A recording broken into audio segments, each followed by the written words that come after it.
Halo, selamat pagi adik-adik. Selamat bertemu lagi dengan Ci Kristi di Pada Minggu Anak Daring tanggal 1 November tahun 2020.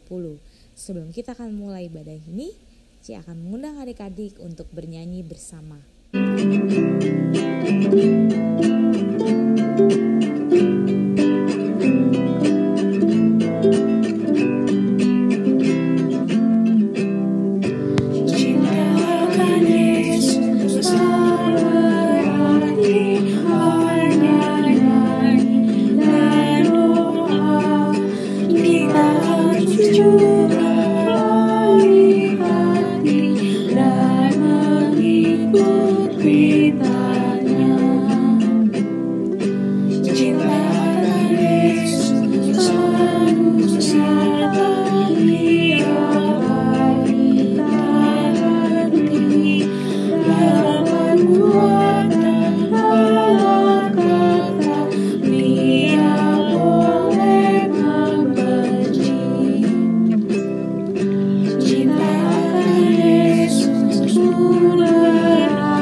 Nah, adik-adik, tadi kita sudah bernyanyi bersama. Sekarang kita akan berdoa untuk masuk dalam firman Tuhan.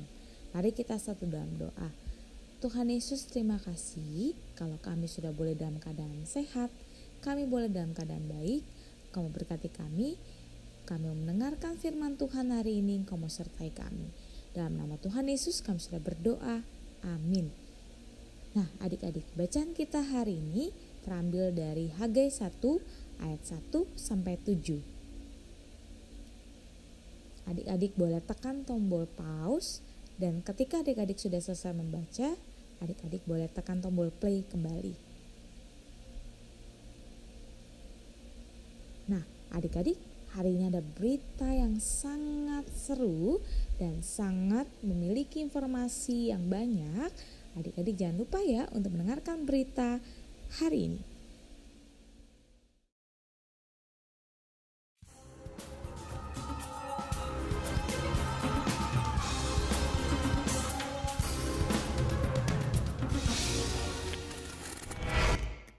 Di episode kali ini, kita masih membahas nabi-nabi dalam perjalanan bangsa Israel.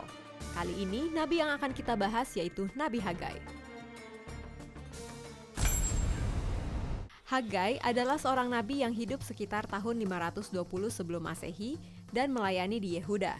Namanya memiliki arti meriah atau bersuasana pesta. Hagai menjadi salah satu dari 12 nabi kecil dalam Alkitab, juga sekaligus penulis dari kitab Hagai. Nama Hagai disebut pertama kali dalam Ezra 5 ayat 1. Alkitab menuliskan nama Hagai sebanyak 11 kali dan kesemuanya ada di kitab Ezra dan kitab Hagai. Fakta terpenting dari seorang Nabi Hagai ialah bahwa dia memimpin umat Israel menyelesaikan bait suci yang kedua setelah mereka kembali dari pembuangan. Hagai adalah nabi pertama dari 3 nabi pasca pembuangan Babel. Setelah Hagai muncul Nabi Zakaria yang hidup sezaman dengannya. Selanjutnya Maleaki yang hidup 100 tahun kemudian. Hagai memulai bernubuat sekitar 16 tahun setelah kembalinya orang-orang Yahudi ke Yehuda sekitar tahun 520 sebelum Masehi. Kuat dugaan bahwa ia adalah salah satu tawanan yang dibawa ke Babel oleh Nebukadnezar. Hagai dikenal sebagai nabi yang sangat keras menyerukan agar orang-orang Yahudi untuk membangun kembali bait suci. Latar belakang. Diaspora Yahudi atau penyebaran bangsa orang-orang Yahudi terjadi selama periode yang dikenal sebagai pengasingan Babilonia pada tahun 539 sebelum Masehi ketika invasi Raja Nebukadnezar dari Babel ke Yehuda. Periode pembuangan ke Babel menandai titik penting dalam sejarah orang-orang Yahudi. Periode ini berfungsi sebagai titik pembagian antara era sebelum dan sesudah pembuangan. Nah, kalau tadi adik-adik sudah mendengarkan cerita tentang berita tadi. Nah, tadi disebutkan ada siapa? Ada seorang nabi adik-adik. Nabi siapa ya? Nabi Hagai. Iya, betul adik-adik. Nabi Hagai. Sebenarnya cerita hari ini Nabi Hagai kenapa ya? Nah, Nabi Hagai ini adalah seorang nabi yang selalu mendorong untuk umat Yehuda membangun kembali Bait Allah di Yerusalem yang sudah hancur selama 15 tahun. Nah, untuk 15 tahun adalah waktu yang sangat lama adik-adik, bukan waktu yang singkat. Nah, kalau misalnya 15 tahun waktu yang lama, kenapa ya sampai umat Yehuda ini belum membangun Bait Allah yang sudah hancur? Karena kenapa ya? Kita cari tahu yuk.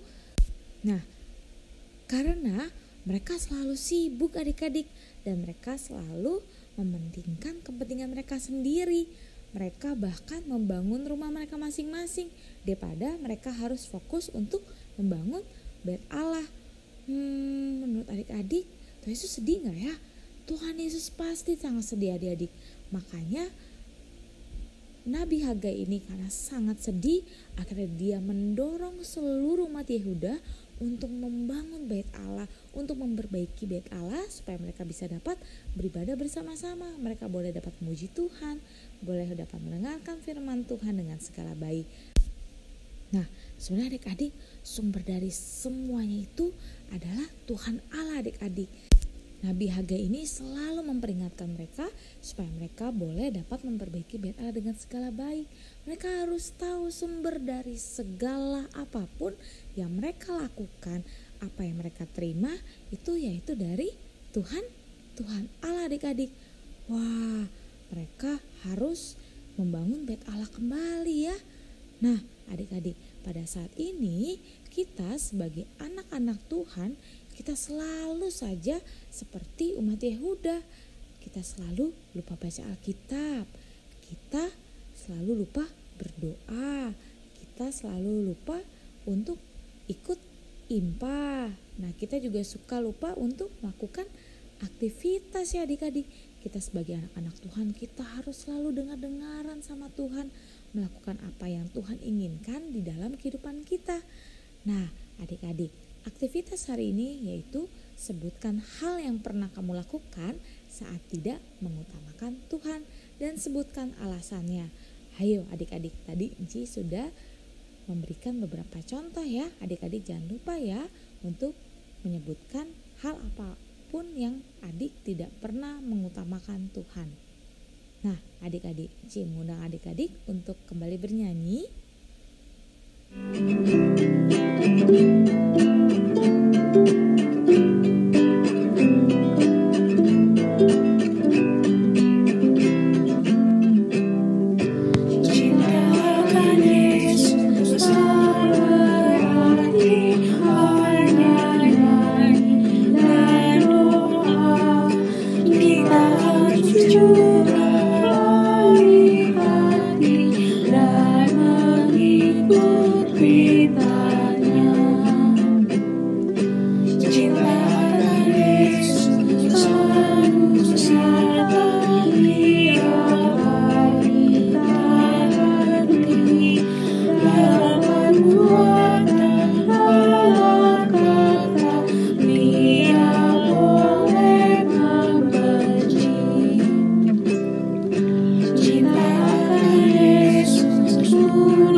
Adik-adik, Enci mengundang adik-adik untuk kita bersama-sama berdoa.